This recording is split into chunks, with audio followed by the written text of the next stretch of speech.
Be bold. Be heard. Welcome to Unmute Your Mic with your host, Jessica Bell.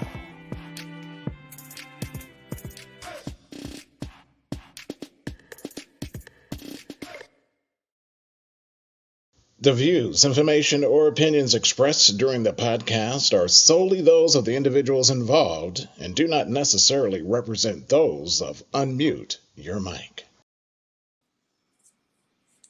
Hello, everybody. Welcome to another episode of Unmute Your Mic. My name is Jessica Bell. I am your host from Kansas City, Missouri. Today, I have Sarah with me. I'm very excited to talk about this topic of mental health awareness. Sarah, thank you so much for agreeing to be on my platform today. If you could just introduce yourself to everybody and we can get this thing started. Well, I am Sarah. I'm 41. I live in Las Vegas, originally from Kansas City, but had to get away. So don't live there anymore. I'm married and I have 3 children. And we are getting ready to actually adopt our 3rd. So, yeah. Well, thank you so much again. And so I watch Sarah. She does lives on her Facebook. She's very open about talking about mental health awareness. And so that is why I reached out to her. And so if we could just get started with giving us maybe a little bit about your history with struggling with mental illness, or, you know, if you could just kind of give us an idea or a scope of what it is that you talk about often. So I guess I'll start with my diagnosis. I have bipolar disorder, bipolar 1, PTSD, generalized anxiety are all my diagnoses. So from day to day, it just depends. Like, I never know how I'm going to feel in the morning, or how I'm going to feel in the middle of the day. It can be really crazy, honestly. I was diagnosed in 2001. So for the last 20 years, I have dealt with this. And I think for the first 10 years of having this illness, I really tried to pretend like it didn't exist, because I was going to church and, you know, church says that mental illness is not real. It's a spirit, and you have to pray it away, or you have to believe harder, or pray harder, or fast more, and that's just not it. So you brought up a really good point, and we can just start. We can just go right in there. So you talked about church. You talked about having people make you believe almost that you're not praying hard enough, or that you're not believing strong enough to make whatever ailment that you have go away. So what effect did that have on you, being in the church and knowing that you very much had something that was beyond your control, but it's almost like being painted as if you did something wrong? I mean, like I said, for the first 10 years, because I grew up in church. So from 6 weeks to, I think I was 38 when I stopped going to church. But for the first 10 years of my illness, I really pretended like there was no issue, because, you know, church said that it can't be real. That's not an illness. It's in your mind. You're not praying hard enough. Um, and so I finally got to a place where I was like, you know what? I am really, really, really suffering here. And I don't want to live like this anymore. Like, I don't want to pretend for the benefit of other people, because it's really not for my benefit. It's for the benefit of other people. And I don't want to live like this anymore. And so when I made that decision, I went and I got medicated. And I think for the first maybe 5 years, I ended up in the hospital every year, like in March around the same time, because that's typically when my mania starts. And it's like the same time every year, has been for the last 20 years. And I've gotten to the point where I know it now. I know when it's coming. I can feel it. I know. And I have people around me who are like, hey, girl, are you okay? Because you tripping right now, right? But being in church, it was just like I would go home and bawl sometimes after church, because I felt like nobody understands. And it doesn't matter what I say or what I do, people are still questioning A, my salvation, B, questioning whether or not I really believe in God. And it just got to be too much. It got to be too much. So I took my first lady to the doctor with me because I was like, listen, I need for you to understand that this is not all in my head. It's an illness just like high blood pressure or cancer or anything else. And if I had one of those illnesses, you would tell me to go see a doctor. But because it's an illness in my mind, you tell me that I need to pray harder. And that just does not help. And you brought up a really good point, because when people have issues that are on the outside, people are really catering to them. So if you would have had no legs, or your arm would have fell off in church, nobody would have been like, oh, get over it, it's all in your head. But a lot of times when people are dealing with things and struggling and suffering sometimes through things, and we can't always say exactly what they are because we're trying to figure it out ourselves. And it doesn't help when you have people around you who are like, girl, just keep praying. And so, especially for me, I mean, I'm a believer. And so there's nothing that frustrates me more when I'm in church and I see somebody coming in who is clearly in need of something. And sometimes that thing is other than prayer. And it doesn't make our prayers not powerful. It doesn't make us weak. It just like it's saying, hey, just like we wouldn't tell a homeless person to, pray more to get a house. We would give them resources and say, hey, let's help you find a job. Let's get you some documentation. Let's get you into a place. And so I think that mindset needs to be for things that we can't see as well. Also understanding that even if we don't understand it or it doesn't make sense to us, doesn't make it any less real. And so when we first started talking, you brought up that you don't know what every day is going to look like or how you're going to feel. So what role does that play overall in just how you operate or how you wake up in the morning? Is it just a guessing game, or do you have certain triggers where you're like, okay, this might be a difficult day? Some I think it really just depends. So like I am on new meds now. And so that plays a big part in it, especially when you're trying to get adjusted to new medication and it's a med change game. Like I've been on everything. Stuff will work for a certain amount of time and then it stops and then you gotta readjust and figure out something else. And it can be a headache. But from day to day, even moment to moment, sometimes it's just like I don't know. Like the smallest thing can set me off. It can really irritate me. Like, and I'll give you an example. Yesterday, I was completely, I won't say I was fine, but I was having a better day than I've had most days. And I laid down, and then we have two dogs. So one of my dogs is really small. She goes under our bed. So she pooped under the bed. And I was like, what is that smell? Like, what is that smell? And I had to pull the bed out.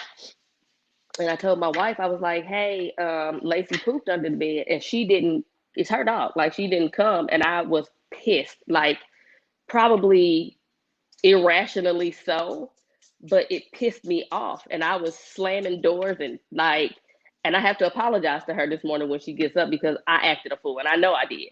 But that's like, it just from one minute to the next, it takes very small things. And it's not the same thing all the time. It can be loud noises, it can be anything. I can go from laughing and joking to completely quiet or completely quiet to bawling for no reason. It's crazy. It just depends on the day.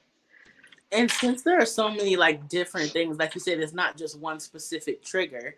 Um, what do you think are like some common misconceptions that people who don't struggle with mental illness have towards people who are struggling? Because a lot of us, if you don't completely understand it, it's hard for people who are not experiencing it to understand it. But what do you think are some misconceptions where you're just like absolutely false, not true? Um, I think one of the biggest misconceptions is that we do it for attention. I think that is one of the biggest misconceptions because if I could choose not to deal with this, that would be my choice. Like, I don't care about you paying attention to me. I could care less about your attention. Who do you think you are? You know what I'm saying? So I think that really is probably the biggest misconception, along with if you just change your thoughts, you would feel better. Well, think about something else. What? You know? So sometimes Yeah. it depends. I have people that I'm really close to that say stuff like that, and I'm like, you know what? I'm gonna talk to you later because I can't, I can't do Like, this just with you be right now. positive, girl. What's Yeah, wrong with I you? can't. Just get You positive. just, you're so negative. If you think about more positive things, you would feel better. No, I wouldn't actually. I wouldn't. But okay, whatever you say. Um, what other misconceptions? I think those for me are the main two, and it's just like I am very much a person who says whatever they want to say Yeah. most of the time. Yeah. So sometimes I really want to be like, "Will you shut up? Do you know how stupid you sound right now?" But I don't because I love these people, and I'm just like, "Have you Yeah, and I not think gotten it by now?" I think some of it too is like that awkwardness where people don't know what to say. It's like when someone passes away and you just are like, well, they're happy now. They're in a better place. And you're like, yeah, none of that helps with any of the emotions and what I'm feeling right now. But I think it's just in difficult situations or in situations where people are uneducated, you get like the cliche, like just go say some positive affirmations. Like, don't Yeah, you think I would have did that 20 years ago? Like, yeah. obviously it's something deeper. And so I did want to ask you too, so you're a mom and you are married, so what role does your mental health play in how you parent, how you are a spouse to somebody? How do those tie together? I think as far as my parenting goes, I try to be really cognizant, especially with an infant, because babies feel everything, right? So I try to be really cognizant of how I am with him, especially. With my oldest kids, it just depends on the day. I might be like, stop talking to me. Go away. Like I can't deal with you right now. I can't. Like I have a 24-year-old and a 17-year-old. And I'm just, especially my 24-year-old, bro, stop. Just leave me alone. I can't with you. But with the baby, I'm very focused on him. And so that keeps me occupied a lot of the time. Now, with my wife, different story. Um, because I guess the saying you hurt the people closest to you is true. Like, I know it is. And sometimes I take things out on her and I have to go back and apologize and be like, yo, I'm sorry. That wasn't even you. I just, you know, I apologize. So I try to be aware. I try to be aware. Sometimes I'm not though, and I have to go back and apologize. I have to go back. The biggest thing for me is really withdrawing, because I'm not a person whose misery loves company. My misery wants to be alone. And so, even in my marriage, like I have rooms in my house where I can go just be by myself because I can't be around people right now. And so I sometimes do that a lot. And my wife is like, hey, are you good? And I'm like, I'm fine. And she's like, you're not, though, because you've been downstairs in that room for 12 hours. You haven't said anything. Like, what's up? And so I just have to be really cognizant, but sometimes I'm not. Sometimes I'm not. It's a struggle some days. Yeah, I can't imagine that. And I think that kind of goes back to the misconception part that we were talking about, is where people kind of think it's being done for attention. But then, like you said, you would actually prefer to be alone and be left alone.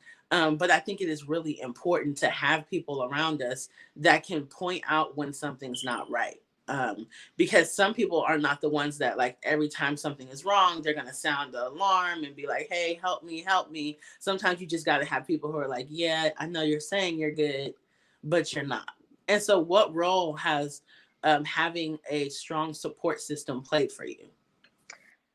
It's been very important. It's been very important. Like I have friends who, um, like they watch my Facebook page and they're like, they'll text me and be like, go take that down. Like you don't do that. Stop. Chill out. Chill out. Because sometimes I just go off and they're like, no, sis, don't don't do that. But And I think like I've had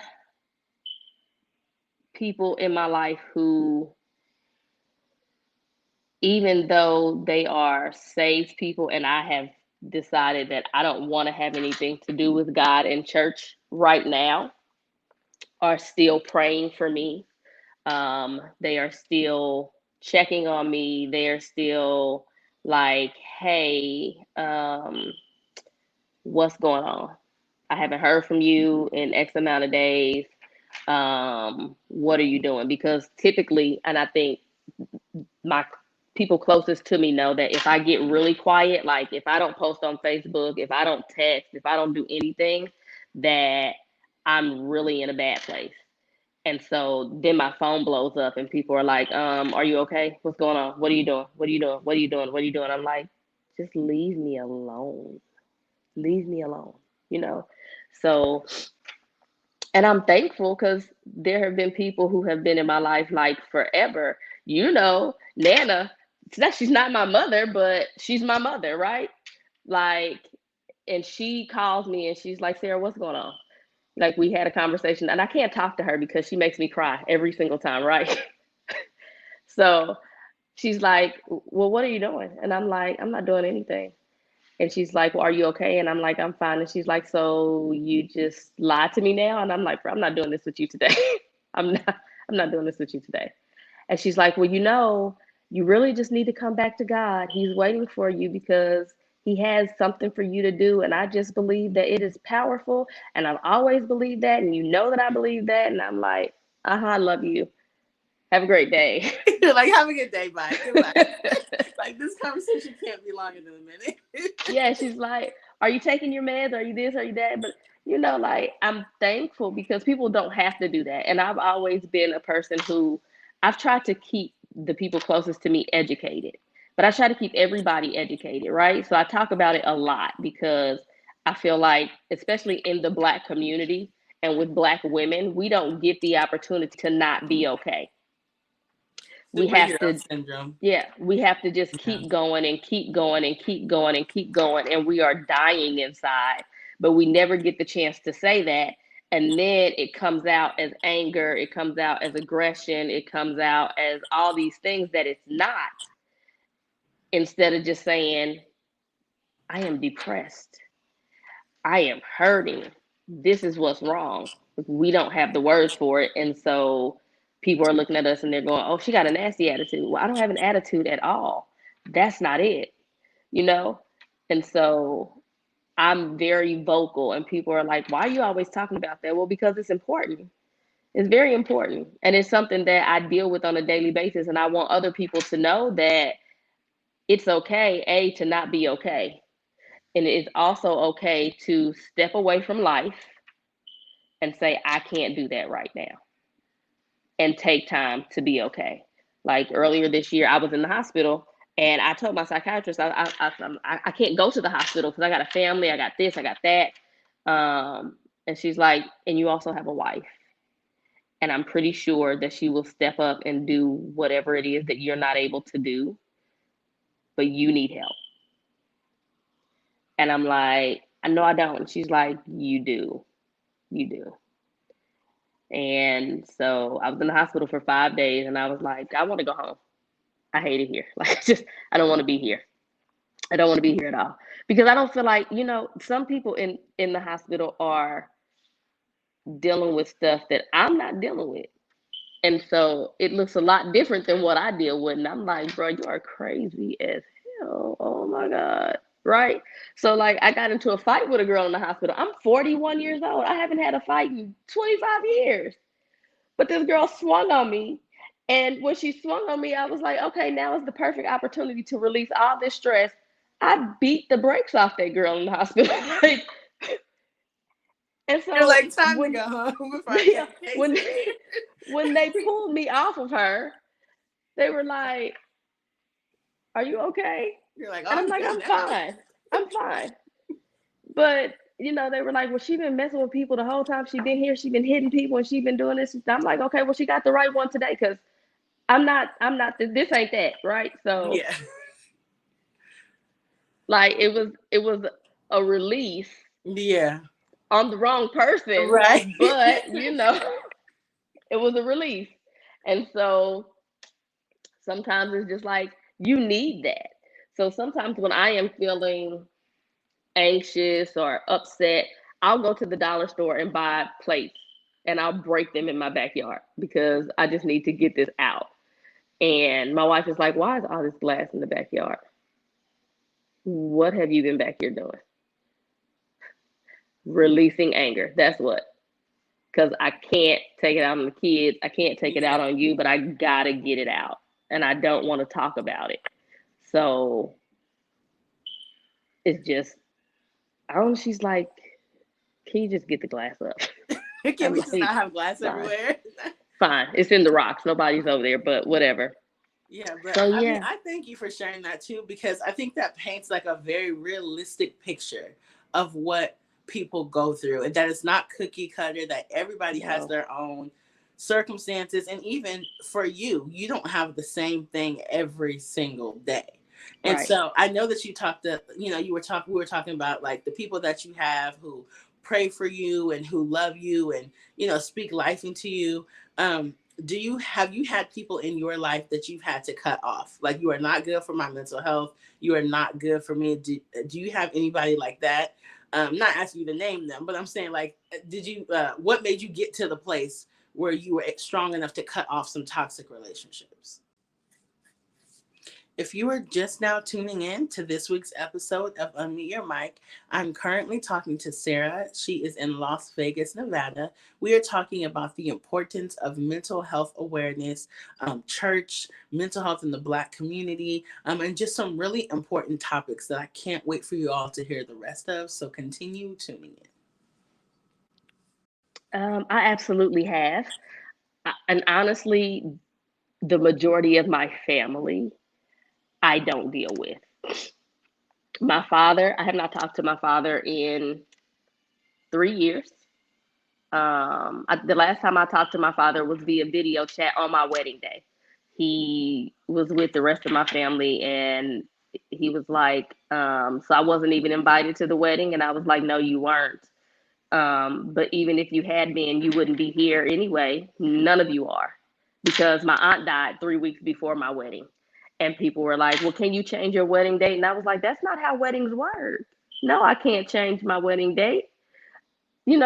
But, and I think for me, the kicker was my aunt died 3 weeks before the wedding. Typically, with Black folks, sometimes they got to come up with the money because they didn't have insurance, they didn't have this, they didn't have that. My uncle is the executive director of the Screen Actors Guild. So that was not the case, right? So why are you waiting 3 weeks to have this funeral? You knew this was my wedding day, and this is the day you chose to have my funeral. So none of my siblings were at my wedding. I had one blood relative come to my wedding. And so I don't deal with the majority of my family because I'm like, that's crazy to me, that's really crazy to me. But I don't deal with my dad because my father he brings out the worst in me, like every single time. And he's the only living biological parent that I have left. My mother is deceased, and I'm like, dude, I tried. Like, I tried. I can't do this with you. Like, he will look me in my face still to this day and ask me, when am I going to admit that I was sleeping with my cousin? So I was 8. What are you talking about? What are you talking about? So I've chosen to not do, because I can't. You bring out the worst in me. Like, you make me want to throw 2 liters across the room. So I choose not to deal with him. And it wasn't hard. It wasn't hard. It was just like, you know what? I don't like the way I feel when you're in my presence. And because I don't like the way that I feel when I'm around you, I don't want you around me. And I blocked him on my phone. I blocked him on Facebook. He can't email me. He is blocked, like blocked. The only time I see my dad is if I come home and he's at my brother's house. Other than that, no, we don't have anything to do with each other. Um, my sister, I don't talk to because she's messy and she doesn't know how to mind her business. And so I'm just like, you know what? I don't have time. We're all grown, right? And everybody is living their own lives, but you always have something to say. I don't want that around me. And so if it's somebody that I just don't like the way that they move, the way that they deal, or the way they deal with other people, I just, no, I don't have to have anything to do with you because this is my life. And people are like, so you cut people off real quick. Yes, I possess the gift of goodbye. I will leave you alone real quick.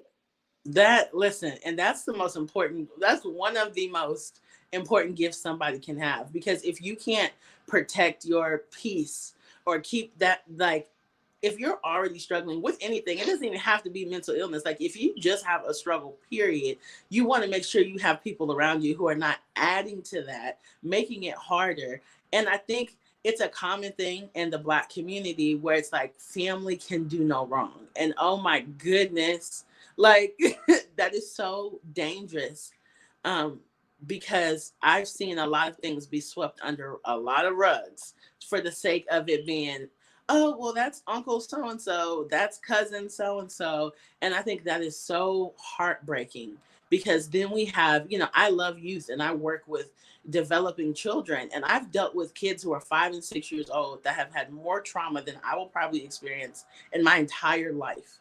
And so these are the kids without any help, without any um, no therapy, no medication, and then we send them out in the world and be like, "Why are you so crazy? Get your life together. Why did you just go kill somebody?" Like, and I just think, it's such an important thing. And so I know you have talked about before, stuff kind of being swept under the rug, specifically in the Black community. And so why do you think that is? What is your perspective on that? Um, I really think it's just something that has been handed down. It's been passed down and passed down and passed down and passed down. And I won't say they don't know any better because I'm a firm believer that you don't have to be a product of your environment. You can choose to be different. Like, I looked at the people around me and I said, I don't want to be like any of y'all. Oh my God. No, I want to do something completely different, right? And so that is what I did. Um, and I think when you know better, you do better. But it's easier to just keep doing what's always been done because people don't want to ruffle feathers and they don't want to stir up whatever. And I'm just not that person. Like, I will ruffle all y'all's feathers. I don't care. I don't care. Like, I'm a feather ruffler. Call me that if you want to. Like, people are like, you always in the middle of something. And I'm like, no, I'm not always in the middle of something. But if I see something that's wrong, I'm not just going to sit back and watch it be wrong, you know? So, especially with children, that's why I became a foster parent, because of my own childhood experiences and not having anybody really who loved me enough to step in and say, that's enough. That is enough. And for me, because my whole family was in church, right? Everybody's in church. And so I think that's part of the reason why I'm kind of jaded with God and church and all that stuff, because these same people will go to church and jump all around and then come home and allow incest to just run rampant in the family and act like they don't know that it's happening. And I'm like, those two things don't go hand in hand to me, because I can't make it make Yeah, sense, right? it doesn't. It I doesn't mean, make sense. it doesn't make sense. And so it's just like, yeah, like I told mama the other day, I'm like, I can't serve a God who will forgive the people who did what they did to me and then expect me to spend eternity in heaven with them. That don't sit right with me. It doesn't sit right with me. No, She's like, you think I too have much. never thought about it like that. Dude, I've never thought from that perspective. She's Um, like, you think way too much. And I'm like, I can't help it. I'm very logical. I'm a and highly logical person. yeah, and I think, but what you brought up too about, like, so being an advocate of what you do and being able to speak, or some people are looking at it like, what's wrong with her, she's so angry, she's this and that. But on the flip side, that's actually a gift, because there are a lot of people who won't speak up for themselves, let alone have the courage and the bravery to speak up for somebody else. And so it's probably why Nana is always speaking like that to you, but it's because that is truly a gift. because I know people who I see like something happen to them, and I'm like, you're not gonna say nothing, like you're just gonna let that person run all over you. And so I think a lot of times in the church, we have some people who are not independent thinkers as well. So everybody's just under this umbrella of like, God is perfect and so are we. And that's so, not only is it dangerous, but you have a lot of people silently suffering that are sitting right under you. And because you're this picture perfect church family, people are, I want to say, getting away with, and even though I don't truly believe they're getting away with it, they're getting away with it enough where it's hurting somebody else. I'm And I'm always like, where's your discernment? We well, speak about discernment so much, but where is your discernment? How come you can't tell that something is wrong? God didn't tell you that. He didn't speak to you and show you that. I also feel like people ignore discernment too, Yeah, because sometimes they do. just because if sometimes I truly believe that if it's a discernment that you don't want to believe, like if you're married and then you discern that your husband is touching your child, you can, nah, it's not me, because you don't want something to rock your boat. But again, that's why I said like being an advocate and speaking how you speak is a gift, because you don't care what boat you're rocking. If you see something that is unjust and unfair, you're I'm saying gonna tip something. the boat over. I'm going to tip the boat over. I'm not even gonna rock it. I'm gonna tip it over. Yeah. Yes, I am. Everybody got to get out the boat Yeah, because like this whole this is boat, it don't matter this who is passes on the crazy. boat. Like, Yeah, it doesn't matter. It doesn't matter who's on the boat. That's just, I don't know. I've always been like that though. Even as a kid, I've always been like that. And so I got labeled as a kid. Oh, she's bad. She got a nasty attitude. She this, she that, blah blah blah blah. Like I was always and didn't even have to be there, and people was lying on me and saying that I did stuff. And I was like, bro, I wasn't even there. What are you talking about? Dealt with that all the time as a kid. But it's like if you speak up, then people have a problem with you. And I can't sit back and watch stuff happen to people, especially things that are hurting them. I can't do that. And I think the church especially needs to take some training as far as mental health goes, because a lot of people are sitting in church suffering because church is safe, right? And I say it's safe because you can cry in church as much as you want to, and people are going to assume that you are crying because you feel the presence of God. No, I'm crying because I haven't been able to cry at home. I haven't been able to cry at work. My heart is broken. I'm hurting. My mind is messed up. And I'm just in a bad place. That's why I'm crying. I'm not crying because I feel God, yeah, but that's what the assumption always is. Oh, and you got a yeah, touch today. No, I didn't. and that also goes back to, like you said, the discernment piece. Like, if you're hearing from God, I need you to hear that I'm not crying because I just had a Holy Ghost experience. I'm crying because I'm broken and this is the only spot. And I think Right. for church to truly be safe or become safe again, it's going to have to be safe enough to talk about those issues. Otherwise, you just kind of have a hospital where you're just putting band-aids on people and sending them back out, but you're not saying, hey, you have cancer, hey, you have diabetes, hey, you have this. You're just putting a band-aid on it Or and you're not not even pulling putting a out the band root. aid on it. You're just hurting them more and then sending them back out into the world because church has not been safe for a long time. I can't come in church and say, this is what I'm dealing with without that same thing being dinner conversation for a group of people after church is over. And I know y'all are talking about me. And so for me, that was my thing. Like, I know y'all talk about me. Yeah. I don't care that you talk about me. You know, like I said, I was a feather ruffler. I used to go to church. This is when I knew that it was time for me to stop going to church. I went to church because I knew that my presence in the building pissed people off. Mm. So I would get up every Sunday, get dressed up, look my best because I was fly as hell, and go to church. And people would roll their eyes as soon as I walked in the door, and I would be like, mission accomplished. And then I would just sit there and be like, okay, whew, been here for a long time, you know. And I And mean, I'm and that's Kojic, so funny. we'd be in church forever. Yeah, and that's funny as that is, it's heartbreaking. It's heartbreaking because someone, if church is supposed to be the hospital for the sick and the place where all the people who are hurting can go, but you'll judge me immediately. I was at a church before where a girl walked in and she was pregnant, and as soon as they found out that she was pregnant and wasn't married, they didn't even care what she was going through, to later find out that she had been sex trafficked. And like, you don't even give people enough time to hear their stories. And I think for me, the beauty of God is that he doesn't have to be at this janky church. And I think some churches are missing God altogether, and they're just groups Yeah. of people coming together, having conversations and pretending that they're holy. And so I think a lot of people have to get back to their relationship with God. But what happens in the process is you really damage people, or people are just like, if this is the God y'all serve, I'm wiping my I don't hands. want to have nothing to do with I'm him. I wiping don't my want to have anything to do with him. Yeah. And I think for me that has always been a very big thing, because I'm I'm an all in or all out person. Hmm. I'm not a halfway person. So if I'm going to be in it, I'm going to be in it, right?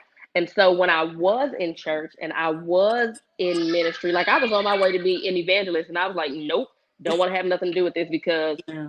I can't, like I don't believe in damaging people, right? And so I know that in the place that I am in, and it's not beneficial to me or anybody else. And I don't want to do that to God's people. I don't believe that's what God has called me to do, right? Yeah. And so a lot of people don't think like that. People are okay with being in it, out, in, out. They're Yeah. okay with being halfway in. And that's not me. I'm all in or all out. And when I got to the point where I started really paying attention to things that were happening in church, and people were coming in church and they were broken and damaged, and instead of praying for them, we would put them out. I was like, you know what? This Something is not right. Like, this is not okay. This Yeah. is not okay, because back in the day, they would pray for you if you came in church drunk, if you came in church Yeah. high, if you came in church mentally ill. They would pray for you. They would have you on the altar and pray them spirits right out of you. You know what I'm saying? But now we don't do that. And I'm like, okay, so most of y'all forgot where you came from. Y'all forgot that somebody prayed you through. You forgot that you were once, that was you. You used Yeah. to be a crackhead, but you're not a crackhead now because somebody prayed for you. Yeah. You used And to I be a think, thief, you used to be yeah, all these things, and you're not now because somebody prayed for you, and you are too good to do that for somebody else. That's crazy. yeah. And I think, like you said, it's really, a lot of it is one, not forgetting where you came from and going back to the basis of who God is, not who this church is, not what this denomination is, but who God is as a whole. And so, this is a good, okay, I'm already over time, Lord, but this has been such a good conversation that, like, I really would like you to come back and we can do like part two of this at another point. Okay. But if you can please just for 1 minute give a word of encouragement to anybody who's listening. Maybe they are struggling. It could be in any capacity. Just give a word to somebody so that they know, that they shouldn't give up. It's not over. But it doesn't have to be a cliche word. It doesn't have to be pretty, but just something that people can hold on to if they are struggling with mental illness. I think the most important thing to take away is that it's okay to not be okay. Whatever that looks like, it is okay to not be okay. You are allowed the space to be broken. You are allowed the space to be sad, to be depressed, to be whatever it is that you are feeling. You are allowed the space to feel it. Don't try to push it away. Don't try to hide it. Feel it, because if you don't feel it now, you will feel it later. It is going to come back up again. It is going to come back up again. Life sets an appointment with all of us where we have to deal with the things that we have not dealt with. And when that appointment comes, there's no way to get around it. And so it's easier to just feel it the first time. If nothing else, that would be it. I like that. Feel it the first time, because a lot of us are feeling stuff for the fifth and sixth time. I know I have, and I've been like, dang, like this again. So that's really important. And I thank you so much for sharing just this little part of your story. This bit, I think it was so helpful. I think our conversation about church, the Black community, mental health, all of this is really important, and it needs to be heard. And there needs to just be more conversations in general like this, True. because I think we will get back down to the basis of like why some people are feeling how they feel, and that they just need a lot. Some people just need to be heard, and they just True. need an advocate. Like, it is our responsibility in our community, in our life, with the children in our life, to make sure that we speak up, because they can't always speak for themselves. Very true. Um, and so I want to thank you again for being on my podcast. I want to thank everybody for listening to another episode of Unmute Your Mic. You can always find us at unmuteyourmic.org. You can also find us on YouTube, Instagram, any place you'll find the podcast. Continue to be bold, be heard, and unmute your mic. Thank you, Sarah. You're welcome. Thank you for tuning in to Unmute Your Mic. Be sure to tune in next time when Jessica takes her mic off mute as she continues her journey to find stories that inspire and uplift our communities.